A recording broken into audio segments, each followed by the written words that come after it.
शाहजेब खान कत्ल केस का सजा याफ्ता मरकजी मुजरिम शाहरुख जतोई जेल की बजाय कई माह से कराची के निजी अस्पताल में रह रहा था। जियो न्यूज मामला सामने ले आया, जिसके बाद शाहरुख जतोई को एक बार फिर जेल मुंतकिल कर दिया गया। मालूम हुआ है कि शाहरुख को महकमा दाखिला सिंध के हुक्म पर जेल से गिजरी के निजी अस्पताल मुंतकिल किया गया।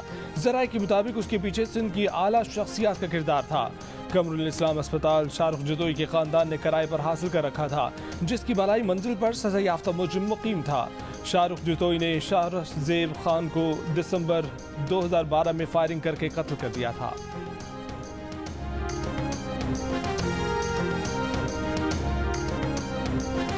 जियो न्यूज की जानिब से शाहरुख जतोई का मामला सामने आने के बाद कई और हाई प्रोफाइल कैदियों के मुकद्दर भी फूट गए। अस्पतालों में मौज करने वाले कई और कैदी भी जेल मुंतकिल। हाई प्रोफाइल मर्डर के मरकजी मुजरिम को किसके अहकामात पर निजी अस्पताल मुंतकिल किया गया? महकमा सेहत सिंध कत्ल के मुजरिम शाहरुख जतोई की निजी अस्पताल मुंतकली से लाइल्म का इजहार कर दिया। जराए महकमा सेहत का कहना है कि शाहरुख जतोई को मेडिकल बोर्ड के बगैर ही निजी अस्पताल मुंतकिल किया गया है। महकमा दाखिला का भी शाहरुख की अस्पताल मुंतकली के अहकाम जारी करने से इनकार। जराये के मुताबिक जेल सुप्रिंटेंडेंट और जेल डॉक्टर की सिफारिश पर कैदी को अस्पताल मुंतकिल करने की मंजूरी IG जेल खानाजात का इख्तियार है।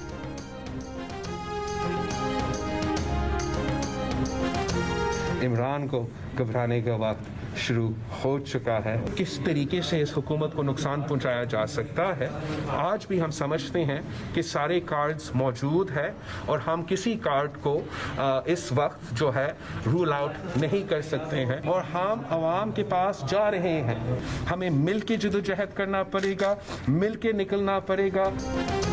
पीपल्स पार्टी का हम ख्याल अपोजिशन जमातों को हुकूमत के खिलाफ लॉन्ग मार्च में शामिल करने का फैसला। 27 फरवरी को होने वाले लॉन्ग मार्च में दीगर जमातों को शामिल करने के लिए कमेटी कायम कर दी गई। जराये के मुताबिक ANP, PTM, पाकिस्तान अवामी तहरीक, MWM को लॉन्ग मार्च में शिरकत की दावत देने पर गौर। बिलावल भुट्टो का कहना है कि उनका वजीर आजम के लिए पैगाम है कि अब उनके घबराने का वक्त शुरू हो चुका है। मीडिया से गुफ्तगू में उन्होंने कहा कि हुकूमत के खिलाफ सारे कार्ड्स मौजूद हैं, किसी कार्ड को नजरअंदाज नहीं कर सकते। फैसला कर चुके, अवाम के पास जा रहे हैं, इस्लामाबाद पहुंचना पड़ेगा।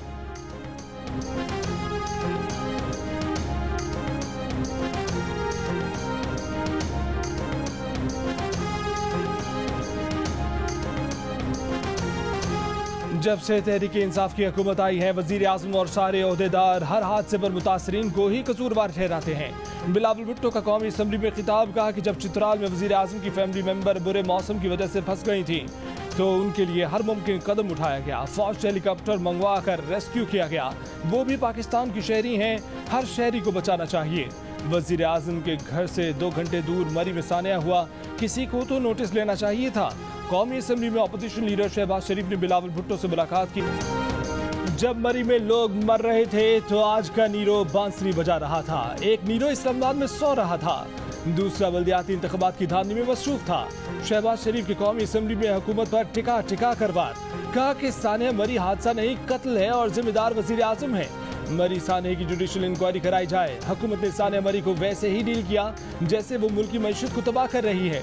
सानिया मरी से पहले 1 लाख गाड़ियों के मरी में दाखिले पर खुशी का ट्वीट करने वाले वजीर इत्तलात फवाद चौधरी ने जवाबी तकरीर में कहा कि आज के दौर का पाब्लो एस्कोबार बता रहा है कि नीरो सो रहा था। 30 साल हुकूमत करने वाले आज पूछ रहे हैं कि इंतजामात क्यों नहीं किए।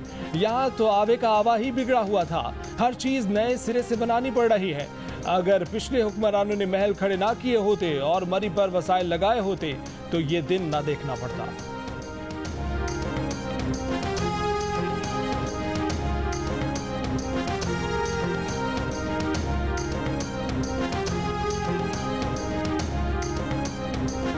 मरी वाक़े पर ऑपोजिशन ही नहीं, इत्तेहादी भी हुकूमत के खिलाफ। कौमी असम्बली के फ्लोर पर MQM ने मरी वाक़े का जिम्मेदार वफाकी और सूबाई हुकूमत को करार दे दिया।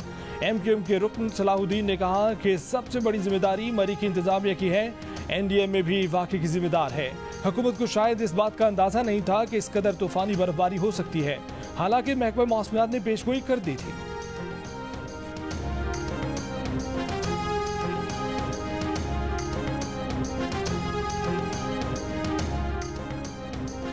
पीपल्स पार्टी का मिनी बजट और महंगाई के खिलाफ पार्लियामेंट के बाहर मुजाहरा। राजा परवेज अशरफ ने कहा कि झूठे दावे करने वालों के जाने का वक्त आ गया है। हुकूमती बेंचों पर बाज़मीर लोग भी अपोजिशन का साथ देंगे। मरी में निजाम जिंदगी मामूल बनाने से पहले बारिश और हल्की बर्फबारी, बेशतर सयाह मरी से निकल गए। इलाका मकीनों की मुश्किलात बरकरार। बिजली की फराहमी मुकम्मल बहाल न हो सकी। पाइपलाइनों में पानी जम जाने से शहर में पानी की शदीद किल्लत। तर्जुमान ट्रैफिक पुलिस के मुताबिक मरी की तमाम अहम शाहराहों को ट्रैफिक के लिए क्लियर कर दिया गया। नथिया गली में बर्फानी तूफान के दौरान होटलों में मुकीम अफराद भी फंस कर रह गए। सोशल मीडिया पर हुकूमत से मदद की अपील। पुलिस के मुताबिक नथिया गली बाजार के होटलों में चंद सयाह मौजूद हैं। गिलियात से 80 से 85% सयाहों को निकाल लिया गया है। मरी और गिलियात में दाखिले पर पाबंदी में मजीद 24 घंटों की तौसीक कर दी गई।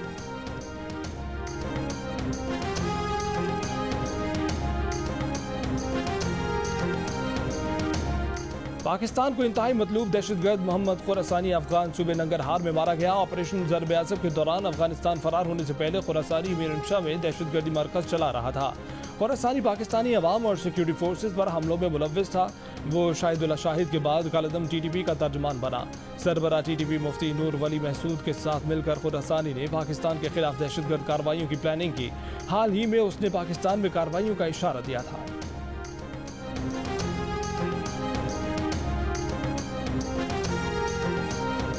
सारी रसीदें दे दी। इलेक्शन कमीशन की स्क्रूटनी कमेटी ने क्लियर कर दिया। तर्जमानों के इजलास में वज़ीर आज़म इमरान खान का दावा, कहा कि 31 करोड़ फंडिंग में से 15 करोड़ की रकम 2 दफ़ा जाहिर की गई रकम का मामला अगली सबात में क्लियर कर देंगे। अब बाकी सियासी पार्टियां भी अपनी फंडिंग की रसीदें जमा करवाएं। इमरान खान ने एक बार फिर शहबाज शरीफ को निशाने पर ले लिया। कहा कि शहबाज शरीफ को शर्म नहीं आती, उन्होंने इतनी TTs लगाई। नून लीग अरबों रुपए की बैरूनी फंडिंग का हिसाब दे।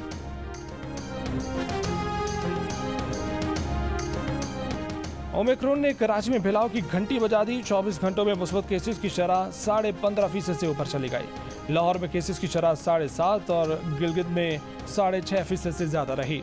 मुल्क में कोरोना की मुस्बत केसेस की मजमूई शरह बढ़कर 3.6% हो गई। मजीद 3 अफराद इंतकाल कर गए।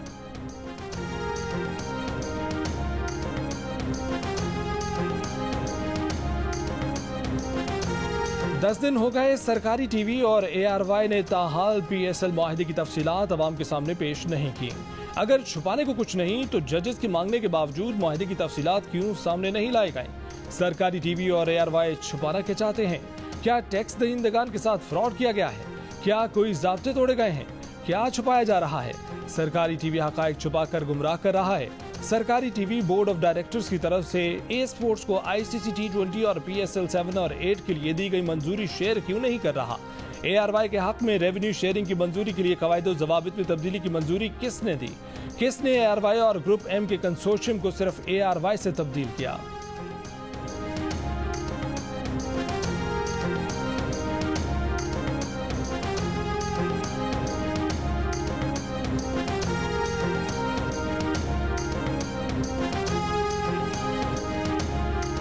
इस्लामाबाद में लाकानूनियत है। आप इस शहर को अशराफी के लिए बना रहे हैं। बड़े आदमी को सिर्फ नोटिस करते हैं। झुग्गियों वालों के पीछे पड़े हैं।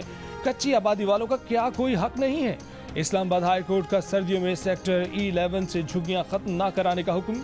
चीफ जस्टिस सतन मिनुल्लाह ने रिमार्क दिए कि ये वाहिद शहर है जिसे वजीर आजम और वफाकी काबीना सुपरवाइज करती है। बातें सब बड़ी बड़ी करते हैं। लगता है कि CDA भी बेबस है और वफाकी हुकूमत भी। CDA को तो अपने कवानीन का ही नहीं पता। बनी गाला के फैसले में हमने आपको बताया कानून क्या है। चेयरमैन CDA को कल तक कम आमदनी वालों के लिए रिहायशी स्कीम से मुतल्लिक आगाह करने की हिदायत।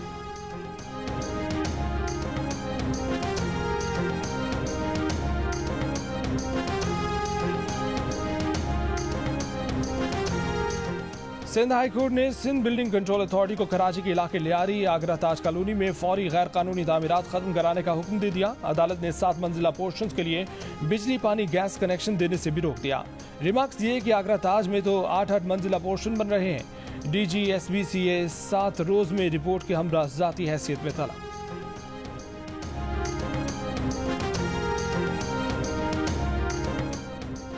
कराची में दिल के आर्जे के सबसे बड़े अस्पताल का गेट बंद। ना कोई अंदर जा सकता है ना कोई बाहर आ सकता है। मुलाजमीन ने गेट बंद कर दिया, मरीजों पर दरवाजे बंद। अस्पताल के तमाम शोबाजात में काम ठप।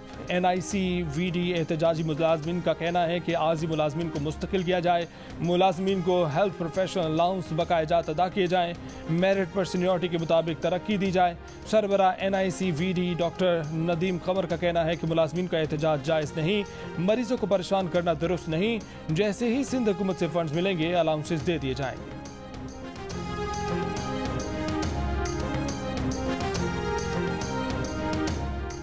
गवर्नर स्टेट बैंक रज़ा बाक़ी ने कहा है कि यह तासुर देना गलत है कि IMF को स्टेट बैंक का मालिक बनाया जा रहा है। कौमी असम्बली की कायमा कमेटी बराए खजाना के इजलास में रज़ा बाक़ी का कहना था कि वो पहले IMF के लिए काम करते थे, अब वो IMF छोड़ चुके हैं। क्या किसी आलमी इदारे में काम करना जुर्म है? रज़ा बाक़ी ने कहा कि वो पाकिस्तानी हैं, उनके पास किसी दूसरे मुल्क की शहरियत नहीं है और ना ही उनके पास किसी दूसरे मुल्क की मुस्तकिल रिहाइश है।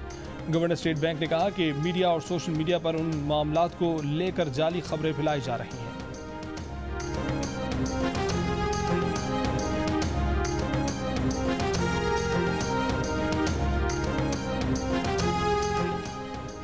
स्टेट बैंक ऑफ पाकिस्तान मादर पिदर आज़ाद नहीं होगा, हुकूमत का कंट्रोल बरकरार रहेगा। वज़ीर ख़जाना शौकत तरीन की कौमी असम्बली की कायमा कमेटी बराए खजाना को ब्रीफिंग। इजलास को बताया कि IMF ने कहा कि आप स्टेट बैंक से कर्जा नहीं लेंगे, हुकूमत ने वैसे भी 2.5 साल से मरकजी बैंक से कोई कर्जा नहीं लिया। इजलास में शौकत तरीन और एहसन इकबाल में नोकझोंक। शौकत तरीन ने कहा कि रुपये को मसनूई तरीके से रोककर $60 अरब का नुकसान पहुंचाया गया।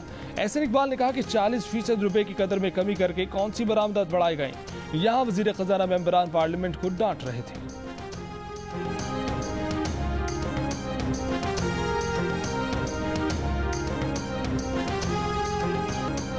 कराची में ग्रीन लाइन बस अवाम के लिए खुलने पर शहरियों का खुशी का इजहार। जदीद, आरामदेह और टेंशन फ्री सफ़र की सहूलत मुयसर आ गई।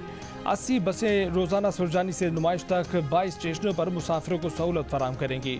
कम से कम किराया 15 रुपये और ज़्यादा से ज़्यादा 55 रुपये होगा।